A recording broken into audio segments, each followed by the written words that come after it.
బంగ్లాదేశ్ నూతన అధ్యక్షుడిగా మిర్జా ఫక్రూల్ ఎన్నికయ్యారు. BNP Bangladesh Nationalist party secretary general గా ఈయన పనిచేశారనమాట.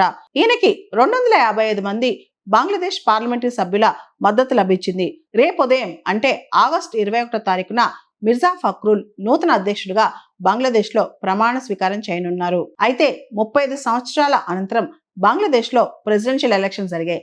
మనందరికి తెలుసు, గత 2 సంవత్సరాల నుంచి బంగ్లాదేశ్ లో అనిశ్చితి ఉంది. అక్కడ 2024 జూలైలో యూత్ అప్రైజింగ్ జరిగింది. యువత అక్కడ షేక్ హసీనా ప్రభుత్వానికి వ్యతిరేకంగా పోరాడారు. దాంతో షేక్ హసీనా భారతదేశానికి వచ్చేసింది. ఆ తర్వాత అక్కడ ఇంట్రిమ్ గవర్నమెంట్ 2026 మొదట్లో బంగ్లాదేశ్ లో ఎన్నికలు జరిగి తారిక్ రెహమాన్ బంగ్లాదేశ్ ప్రధాని అయ్యారు.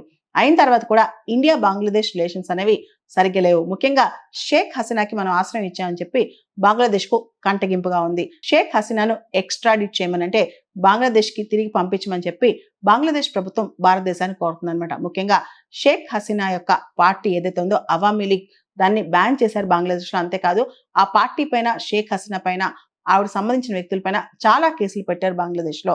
షేక్ హసీనా కూడా రీసెంట్ ఒక స్టేట్మెంట్ లో తన పుట్టిన భూమిలో అంటే బంగ్లాదేశ్కి వెళ్ళి చనిపోవాలని చెప్పి కూడా ఒక స్టేట్మెంట్ ఇచ్చారనమాట. అయితే షేక్ హసీనా బంగ్లాదేశ్కి వెళ్తే కనుక ఆవిడ పైన ట్రయల్ ఎలా జరగబోతుంది, భారతదేశం షేక్ హసీనాని బంగ్లాదేశ్ కి ఎక్స్ట్రాడిట్ చేయబోతుందా, ఇవన్నీ పెద్ద ప్రశ్నలు అనమాట. బంగ్లాదేశ్ చెందిన ఇంటర్నేషనల్ క్రైమ్స్ ట్రిబ్యునల్ బంగ్లాదేశ్ మాజీ ప్రధాని షేక్ హసీనాకు మరణదండ విధించిన విషయం మనందరూ తెలిసిందే.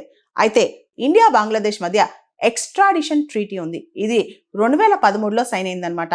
అంటే ఒక దేశంలో నేరాలు చేసి మరో దేశానికి పారిపోయిస్తే, ఏ దేశమైనా సరే, ఫర్ ఎగ్జాంపుల్ ఇండియా బంగ్లాదేశ్ మధ్య ట్రీటీ ఉందనుకోండి, బంగ్లాదేశ్ లో తప్పు చేసి ఏదైనా అఫెన్స్ చేసి ఇండియాలో అతను దొరికితే కనుక ఇండియాకు ఒక ఆబ్లిగేషన్ ఉంటుంది, అతను తిరిగి పంపించాలి అని చెప్పి. అయితే బంగ్లాదేశ్ అంటుంది షేక్ హసీనా 1400 మంది యువత చావుకి కారణం. ఇంతకుముందు చాలా కిడ్నాప్స్, అటాక్స్, ఒకటా రెండా ఇలా చాలా చేసింది. ఎన్ని అఫెన్సెస్ చేసిన ఆవిని తిరిగి పంపించాల్సిన బాధ్యత భారతదేశానికి ఉంది. ఇట్స్ ఆబ్లిగేటరీ రెస్పాన్సిబిలిటీ అని చెప్పి బంగ్లాదేశ్ చెప్తుంది. ఇండియాకు మాకు మధ్య ఎక్స్ట్రాడిషన్ ట్రీటీ ఉంది కాబట్టి ఇండియా ఆబ్లిగేషన్ అనమాట, ఇండియా ఖచ్చితంగా షేక్ హసీనాని పంపించాలని. కానీ ఈ ఎక్స్ట్రాడిషన్ ట్రీటీ ప్రపంచవ్యాప్తంగా ఎక్స్ట్రాడిషన్ ట్రీటీస్ అన్నింటిలో కూడా కొన్ని ఎగ్జామ్షన్స్ ఉంటాయి, కొన్ని మినహాయింపులు ఉంటాయి అనమాట. ఏదైనా పొలిటికల్ క్యారెక్టర్ అఫెన్స్ ఉందనుకోండి, అంటే రాజకీయ పరంగా రాజకీయానికి చెందిన అఫెన్సెస్ ఉన్నాయి అనుకోండి, దానిలో ఎక్స్ట్రాడిషన్ ట్రీటీకి మినహాయింపు ఉంటుంది అనమాట. అంటే అప్పుడు ఇండియా డిసైడ్ చేయొచ్చు వాళ్ళు తిరిగి పంపించాలా వద్దా అని చెప్పి భారతదేశం డిసైడ్ చేయొచ్చు అనమాట. అంటే అఫెన్సెస్ ఆఫ్ పొలిటికల్ క్యారెక్టర్. ఇప్పుడు షేక్ హసీనా పదవిలో ఉండగా చేసిన తప్పులు అనే దాని మీద offences against humanity, crimes against humanity అని బంగ్లాదేశ్ ఇంటర్నేషనల్ క్రైమ్స్ ట్రిబ్యునల్ చెప్పింది. ఆవిడ పదవిలో ఉన్న చేసిన తప్పులకి అవి అన్ని పొలిటికల్ క్యారెక్టర్ అనమాట. ఈ పొలిటికల్ క్యారెక్టర్తో చేసిన అఫెన్సెస్ ఏమైనా బంగ్లాదేశ్ కోర్టు నిర్ధారించినా ఇండియాకి ఆవిడ పంపించాల్సిన అవసరం లేదని చెప్పి మన ఇంటర్ప్రిటేషన్. అంతేకాదు బంగ్లాదేశ్ కాన్స్టిట్యూట్ చేసిన ఇంటర్నేషనల్ క్రైమ్స్ ట్రిబ్యునల్ అనేది ఒక కంగారు కోర్ట్ అనమాట. దాన్ని ఎవరు కాన్స్టిట్యూట్ చేశారు? బంగ్లాదేశ్ ఇంటరిమ్ ప్రభుత్వం. ఆ ఇంటరిమ్ ప్రభుత్వం డెమోక్రటికల్ గా ఎలక్ట్ అయిన ప్రభుత్వం కాదు. మూడోది అవామీ లీగ్. అంటే 1971 నుంచి ఇప్పటి వరకు అవామీ లీగ్ పార్టీకి భారతదేశానికి ఉన్న సంబంధం చాలా గొప్పదన్నమాట. మనం చూస్తే ఎప్పుడైతే ముజీబుర్ రెహమాన్ ఆయన కుటుంబం మొత్తం హతమార్చబడిందో, ఆ కుటుంబంలో మిగిలిన ఇద్దరు షేక్ హసీనా ఆవిడ సోదరి ఇద్దరు కూడా భారతదేశానికి వచ్చి తలదాచుకున్నారు. చాలా సంవత్సరాలు షేక్ హసీనా భారతదేశంలో ఉన్నారు. ఆ తర్వాత ఆవిడ బంగ్లాదేశ్ తిరిగి వెళ్ళి 1996లో మొట్టమొదటిసారిగా బంగ్లాదేశ్ ప్రధాని అయ్యారు.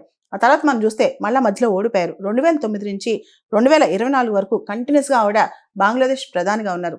Bangladesh longest serving prime minister Sheikh Hasina అనమాట. 2024 జూలై ఆగస్టులో బంగ్లాదేశ్ లో పెద్ద అల్లర్లు చెలరేగాయి అనమాట. ముఖ్యంగా అక్కడ యువత ప్రొటెస్ట్ చేశారు. ఎవరైతే 1971 వార్ హీరోస్ ఉన్నారో వాళ్ళ పిల్లలకి రిజర్వేషన్ ఇస్తామని చెప్పి గవర్నమెంట్ ప్రకటించడంతో యువత అందరూ బయటకు వచ్చారనమాట. షేక్ హసీనా ప్రభుత్వానికి వ్యతిరేకంగా ప్రొటెస్టులు చేశారు. దానిలో చాలా మంది యువత చనిపోయారు.